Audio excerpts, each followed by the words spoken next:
ఉద్ధృతంగా ప్రవహించే నది లోపల ఒక పురాతన నాగరికత్వం యొక్క రహస్యాలు ఉన్నాయి. పవిత్ర లింగం. హలో ఫ్రెండ్స్, ఒక అద్భుతమైన టాపిక్తో ఒక మంచి మాటతో నేను మీ ముందుకు. గోదావరి పైకి ఎంతో ప్రశాంతంగా అందంగా కనిపించే ఒక జీవనది. ఆ నది గర్భంలోకి తొంగి చూస్తే దశాబ్దాల కాలం నాటి ఎన్నో గుట్టురట్టు కండి రహస్యాలు తెలుస్తాయి. అందులో ఒకటే నీటి అడుగున మాయమైన ఒక మహా అద్భుత శివాలయం. ఒకప్పుడు భక్తులతో పూజలు అందుకున్న ఆ గుడి ఒక్కసారిగా నదిలో ఎందుకు మునిగిపోయింది?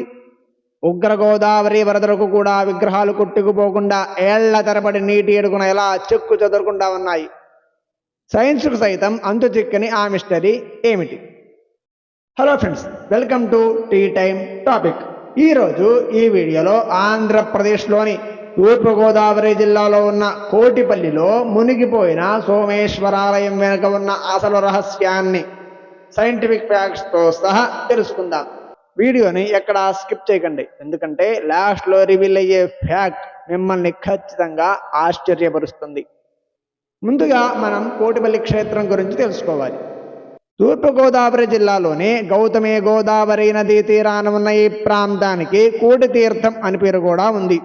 ఎందుకంటే ఇక్కడ కోటి నదుల జలాలు కలుస్తాయని పురాణాలు చెబుతున్నాయి. ఇక్కడి దైవం రాజరాజేశ్వరి సహిత సోమేశ్వర స్వామి. అయితే ఇక్కడ ప్రధానంగా 3 లింగాలు ఉంటాయి.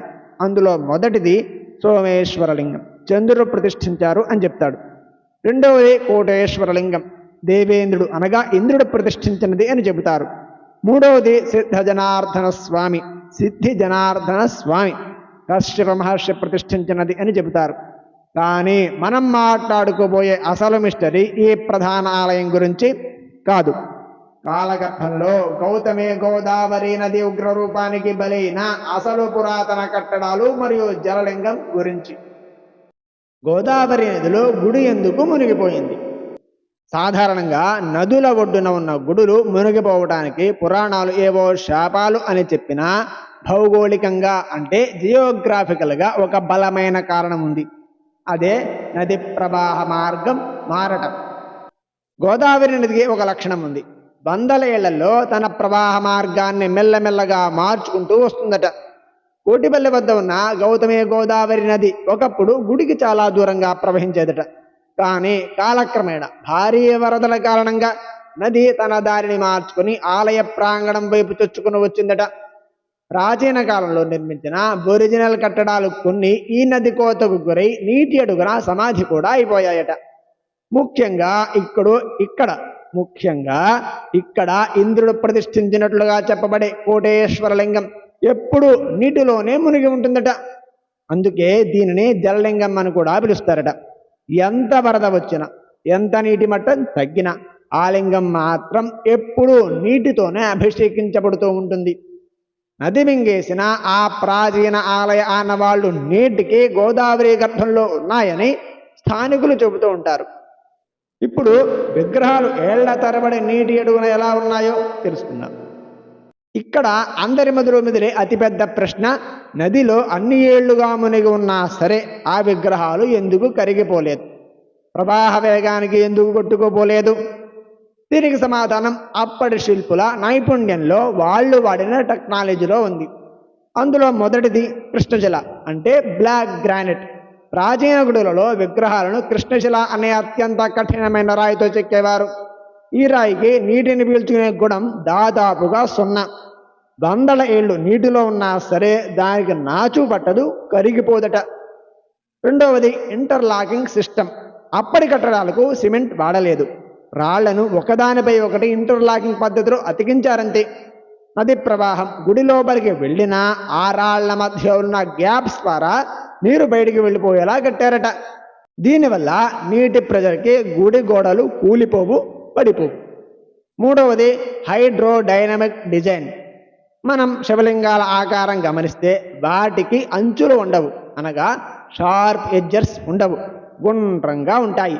దీనివల్ల నీటి ప్రవాహం ఎంత వేగంగా వచ్చినా అది శివలింగాన్ని ఢీకొని పక్కకు వెళ్ళిపోతుందే తప్ప విగ్రహానికి బ్రేక్ చేయలేదు. ఇది పక్కా సైన్స్. ఇప్పుడు పురాణాల వెనుక ఉన్న ఆసక్తికరమైన కథను కూడా తెలుసుకుందాం. సైన్స్ ఎలా ఉన్నా మన పురాణాల్లో ఈ మునిగిపోయిన లింగానికి ఒక అద్భుతమైన కథే ఉంది. అహల్యను మోసగించిన పాపానికి గౌతమ మహర్షి దేవేంద్రుడి అనగా ఇంద్రుడిని శపిస్తాడట. ఆ శాప పరిహారం కోసం ఇంద్రుడు ఈ కోటిపల్లిలో శివలింగాన్ని ప్రతిష్ఠించాడు.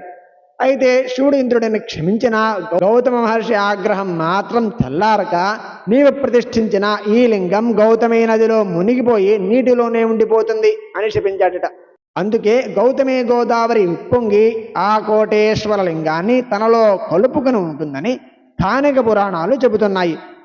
ఏది ఏమైనా ఒకవైపు సైన్స్ నది దారి మార్చుకోవడం అని చెప్పిన, మరొక వైపు పురాణం మహర్షి శాపం అని చెప్పిన, రెండు ఈ ప్రాంత మిస్టరీని మరింత ఇంట్రెస్టింగ్గా మార్చాయనే చెప్పాలి.